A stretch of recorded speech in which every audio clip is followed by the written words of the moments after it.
এর বেশ সুন্দর একটা পেঁপে হয়েছে এবং পেঁপেটা অলরেডি যে কি সুন্দর একটা কালার আসছে, এটা হচ্ছে আমরা ছিড়বো এবং আপনাদের সাথে সাথে দেখাবো।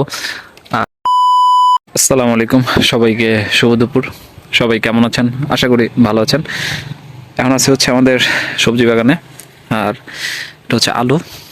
মূলত আজকে আপনাদের যে জিনিসটা দেখাবো সেটা চলেন দেখি।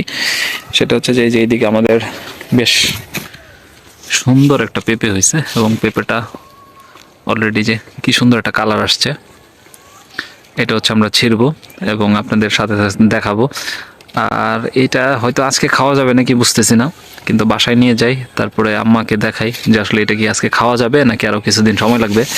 যাই হোক, এই যে উপরেও বেশ কিছু পেঁপে আছে। এই পেঁপেগুলো বেশ অনেক আগে ধরছে, কিন্তু পাকতে পাকতে অনেক সময় হয়ে গেল।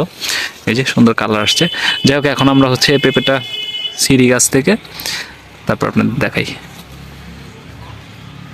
যাই হোক, আমাদের পেঁপেটা ছেঁড়া হচ্ছে। এই যে সুন্দর কালার। ফাইনালি আমাদের পেঁপে ছেঁড়া শেষ। এই যে কি সুন্দর একটা কালার আসছে। এই পেঁপেগুলো বেশ অনেক বেশি মিষ্টি, সুন্দর একটা কালার। যাই হোক, এখন আমরা এটাকে বাসায় নিয়ে যাই এবং দেখি আজকে খাওয়া যায় নাকি। সব ভালো থাকবেন, দেখা হবে আবার নতুন কোনো ভিডিওতে। সে পর্যন্ত সবাইকে আসসালামু আলাইকুম।